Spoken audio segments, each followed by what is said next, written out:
thank you, Toastmaster Elizabeth, fellow Toastmasters and special guests. I want to do something a little bit different tonight.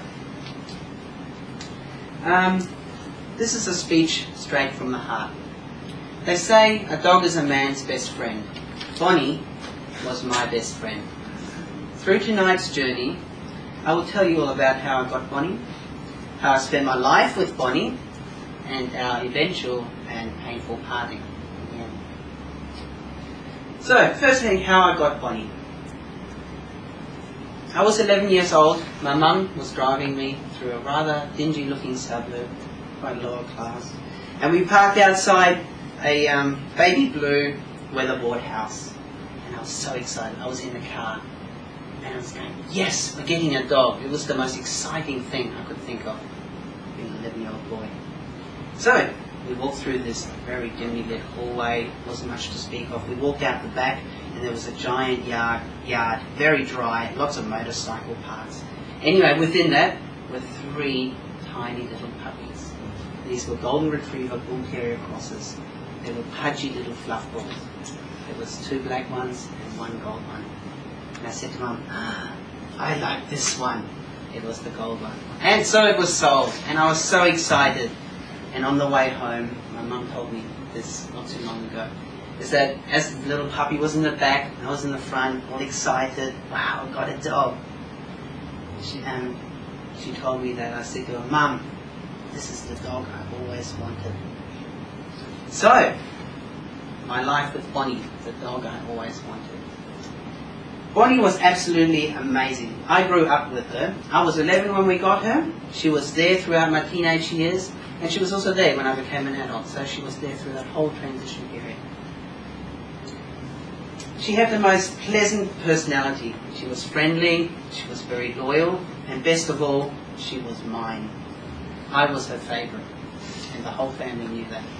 I used to take her to the river for long walks. We lived near a river, and I used to throw the stick for her, and it was one of my favourite pastimes. And it was the way I got through high school most of the time.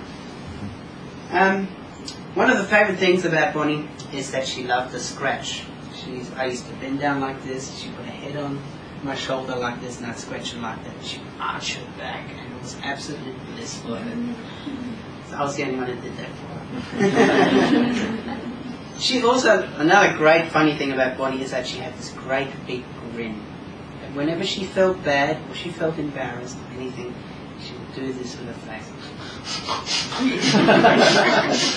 And she would continue that. It was the funniest thing. Really silly, actually. That must have been great on camera.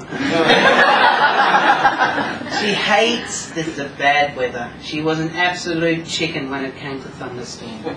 She would just cower in a corner and shake away. And she would find any hiding spot. One time we found her, she actually managed to crawl into a giant drawer and just hid within the towels kind of thing, and just cowering around. And she would not come out until the thunderstorm that eventually would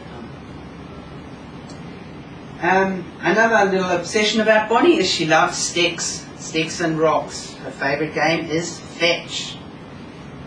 Not making too much of a Fahrenheit about it, but I taught her to fetch. And she was absolutely crazy. When we went down to the river, I used to throw the stick for her into the water. But not just from that little side beach.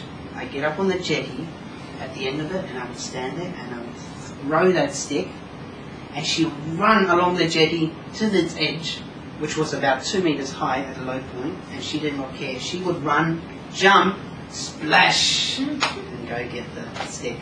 And then she would come back, and that could continue on all day until I made her go home.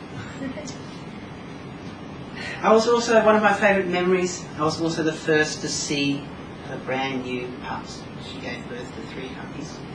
In my teens I had an early morning paper run, so this was 5 o'clock in the morning, and I was just about to get on my bike, and I heard this squealing sound coming from the doghouse. And I thought, oh God, she's got a rat or a mouse, which she usually tends to hunt around in the backyard, and she would have this half-eaten mice, and the mouse was still squealing.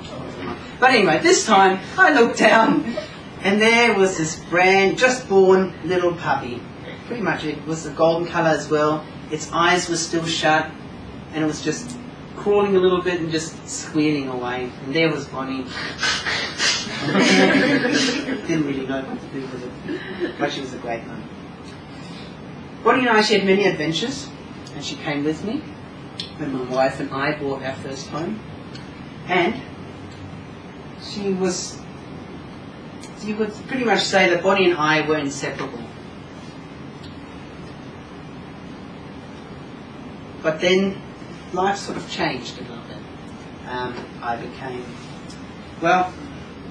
I became a person with responsibilities. My wife and I just got married. My wife was 6 months pregnant. I had a very demanding job, and I could tell you life was definitely not a walk along the river. One night there was a ferocious storm. It was huge. It was an electric storm, and there was lots of thunder and lightning. And Bonny, my wife got home rather late, and she saw Bonny was missing. I came home a little later after that. This was pitch black light, and I came home and she wasn't around as well. So I thought, well, she was just hiding under the house, because that's what she used to do. She would just hide under the house and just cower away, and she would come out the next morning. Anyway, the next morning came, and there was no sign of her. Out the back, behind our yard, was a railway track. And I saw that the fence was somehow bent. So she must have, in a panic, jumped over the fence and along the railway track. Now this thing we lived in Western Australia, and this thing went forever. And we had those big trains coming along. So I walked along the railway track, walking. I called her name. I walked both ways. I walked a long way. I found nothing.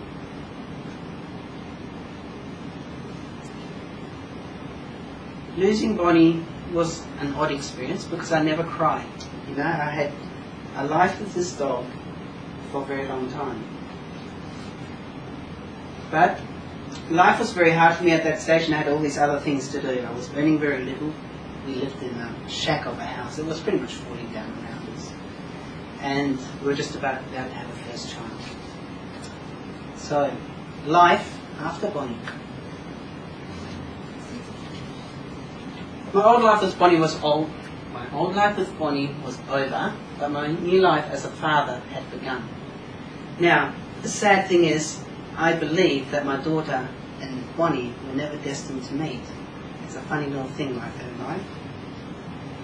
I think about Bonny often, and I think too how when I was at that point in my life where it was very hard for me, she almost spared me her death by running away.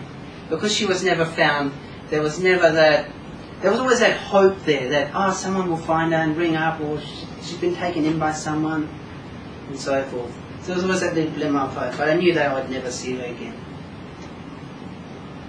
Bonny was found eventually. This was several months later. The ranger called us up, and he said he found a dead dog along the railway track. Her body would have been decomposed at that point, fairly badly.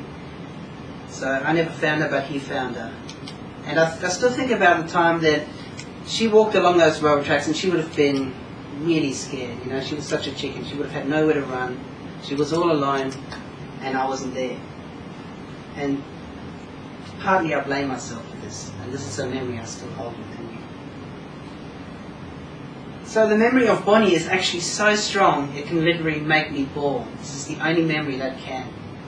And I even have dreams sometimes about her when she does come to me, and I give her a scratch. In my dream, I have this overwhelming sadness just shower over me. It is just the most incredible thing. It's the only memory that has such a strong hold of me. Now, it still today has. Bonny's life was 11 years ago. I had 2 children and moved country since then. So in conclusion, I've shared with you how I got Bonny. I've shared with you some of the wonderful memories I have with her. And I've shared with you our party. This speech today is part of my healing process.